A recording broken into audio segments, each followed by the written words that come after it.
Herkese merhaba. Bu bölümde Profesör Doktor İnsu Yılmaz'ın uzman görüşleri ışığında çok önemli bir konuya odaklanacağız: evimizdeki hava kalitesi. Özellikle de çocuklarımızın sağlığı için evde nasıl daha güvenli, daha temiz bir nefes alma ortamı yaratabiliriz? Gelin hep birlikte bakalım. Şimdi gelin kendimize dürüstçe şu soruyu soralım. Evinizdeki hava çocuğunuz için gerçekten ne kadar güvenli? Belki de hiç aklımıza gelmiyor ama dört duvar arasında soluduğumuz hava onların minicik bedenlerini bizden çok daha farklı etkiliyor. Peki ama neden? Neden çocuklar bu konuda bu kadar hassas? İşte şimdi işin temeline, yani bu hassasiyetin arkasındaki bilimsel nedenleri konuşacağız. Çocuklar neden yetişkinlere göre hava kirliliğine karşı çok daha savunmasız? Gelin bu farkları mercek altına alalım. İşte bakın, aradaki o büyük farklar tam da burada karşımıza çıkıyor.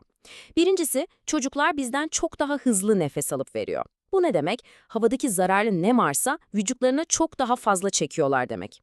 İkincisi, o minik bedenlerinin bağışıklık sistemi hala gelişiyor. Yani bir nevi eğitimde. Bu yüzden de dışarıdan gelen tehditlere karşı bizim kadar güçlü değiller. Ve son olarak boyları gereği yere daha yakınlar, değil mi? İşte bu yüzden yerdeki halıdan, zeminden kalkan bütün tozla, parçacıklara çok daha fazla maruz kalıyorlar. Peki, bu tehlikeler tam olarak ne? Gelin şimdi evlerimizde gizlenen o görünmez düşmanları, yani kirleticileri biraz daha yakından tanıyalım.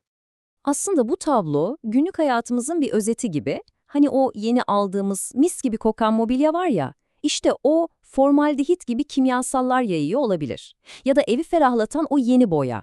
İçindeki uçucu organik bileşikler havaya karışıyor. Halılar, yatak takımları, toz akarları için mükemmel bir yuva. Sevimli dostlarımız, evcil hayvanlar bile alerjen kaynağı olabiliyor. Kısacası en masum görünen şeyler bile evimizin havasını kirletebiliyor. İyi de bütün bunlar ne anlama geliyor? Yani uzun vadede ne olur? Maalesef liste pek de iç açıcı değil. Astım, bronşit gibi solunum yolu rahatsızlıkları, bitmek bilmeyen enfeksiyonlar, kalp damar hastalıkları ve hatta uzun vadede kanser riskinde artış.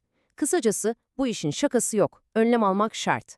Tamam, tehlikeleri gördük, belki biraz içimiz karardı ama paniğe gerek yok. Çünkü çözümler var.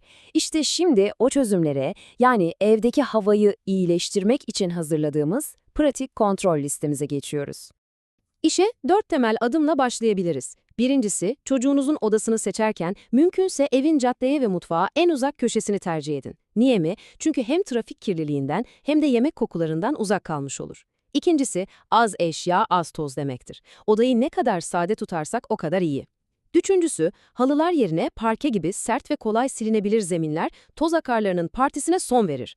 Son olarak da o ağır, toz tutan perdeler yerine yıkanabilir pratik perdeler veya storlar kullanmak hayatımızı çok kolaylaştırır. Ve işte karşınızda sihirli rakamımız %50. Evdeki nem oranını mutlaka %50'nin altında tutmaya çalışın. Neden mi sihirli? Çünkü nemi bu seviyenin altında tuttuğunuzda o minik canavarlar, yani küf ve toz akarları yaşayacak ve üreyecek ortam bulamıyorlar. Özellikle nemli bir iklimde yaşıyorsanız bu kural altın değerinde. Gelelim günlük alışkanlıkları. Yeni bir mobilya mı aldınız? Harika. Ama sakın hemen çocuğun odasına koymayın. Mümkünse balkonda veya boş bir odada birkaç hafta havalandırın ki içindeki kimyasallar uçup gitsin. Boya yapacaksanız etiketinde mutlaka düşük VOC ibaresini arayın. Ve evcil hayvanlar. Onları çok seviyoruz ama alerjenleri azaltmak için en azından çocuğunuzun yatak odasından uzak tutmakta fayda var. Özellikle belirtmek lazım, eğer yerden ısıtmalı yeni bir eve taşındıysanız ilk bir ay boyunca evi sık sık havalandırmak çok ama çok önemli. Peki, bütün bu anlattıklarımız sadece çocuklar için mi geçerli? Aslında hayır. Bu önlemler elbette onlar için hayati. Ama aynı zamanda evdeki diğer hassas bireyleri de koruyan bir kalkan görevi görüyor. İşte bu liste konunun aslında ne kadar geniş kapsamlı olduğunu gösteriyor. Bebekler ve çocukların yanı sıra evdeki yaşlılarımız, astım gibi kronik bir rahatsızlığı olanlar veya bağışıklık sistemi herhangi bir nedenle zayıf düşmüş herkes için temiz iç ortam havası bir lüks değil, bir ihtiyaç. Yani aslında yaptığınız her iyileştirme sadece çocuğunuza değil, evde yaşayan herkese, büyük annenizden tutun da alerjisi olan eşinize kadar herkese bir hediye. Evet, bayağı bir şey konuştuk. Ama unutmayın, her şey tek bir adımla başlar.